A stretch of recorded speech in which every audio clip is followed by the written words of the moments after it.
A Delhi High Court bench has rejected Aam Aadmi Party chief Arvind Kejriwal's plea seeking the recusal of Justice Swarnakanta Sharma from hearing the excise policy case. In a strongly worded order, Justice Sharma described the situation as a catch-22 for herself, but a win-win for Kejriwal. The court observed that if relief is denied, the applicant could claim bias, and if relief is granted, it could be portrayed as the court acting under pressure.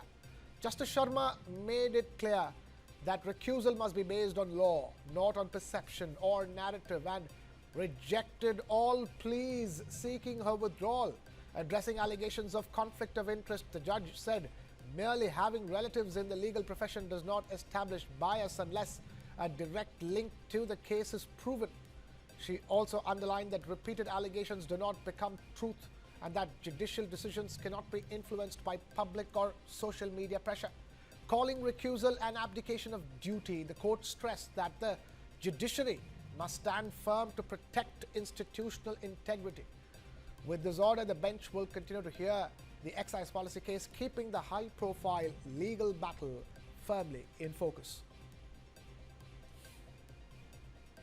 आज justice स्वर्णकांता Sharma ji के court में ये फैसला आया जिसमें जिन लोगों को discharge किया गया, अरविंद केजरीवाल और उनके साथियों ने कोर्ट को ही कहा कि हमारे दिल में एक रीजनेबल एप्रीहेंशन है कि हमें इस कोर्ट से न्याय नहीं मिलेगा।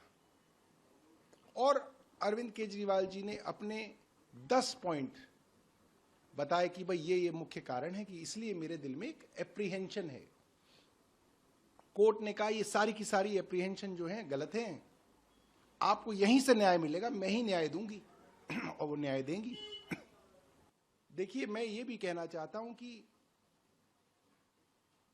शंकाएं तो पार्टी के मन की हैं और उसने 10 कारण बता दिए कि मेरे मन में शंका इन कारणों से है।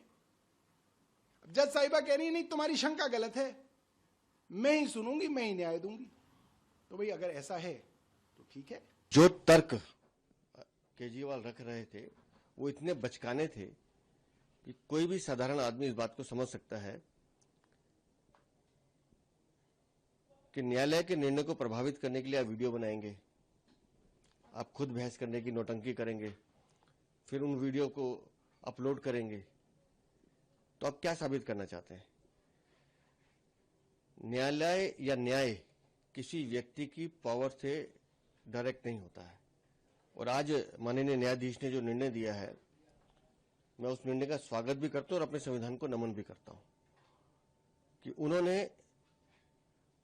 एक ऐसे व्यक्ति को जो राजनीतिक चतुराई दिखा रहा था उसको औकात दिखाने का काम किया। केजरीवाल जी इस बात को जानते हैं कि उन्होंने गलती करी है, पाप किया है, स्कैम किया है, पैसे खाए हैं। जो शराब घोटाला हुआ उसमें हजारों करोड़ की रिश्वत दी गई है, उसमें हजारों करोड़ की दलाली खाई गई है। इसलिए वो पूरी कानून प्रक्रिया से डर रहे हैं। जहां पर वो लोअर कोर्ट का फैसला आने के बाद में आंसू निकाल रहे थे और अपने आप को सिंपैथी गेन कर रहे थे, सोशल मीडिया पे अपना प्रचार कर रहे थे, आज वो कहते हैं कि हाई कोर्ट के जज ठीक नहीं है। अब वो केजरीवाल जी तय करेंगे कि कौन से जज के सामने उनका फैसला होना चाहिए। मैं हाई कोर्ट के इस फैसले का स्वागत करता हूं और मैं केजरीवाल जी से ये अपेक्षा करता हूं कि वो देश के एक अच्छे नागरिक होने के नाते वो इस पूरी कानूनी प्रक्रिया में भाग लेंगे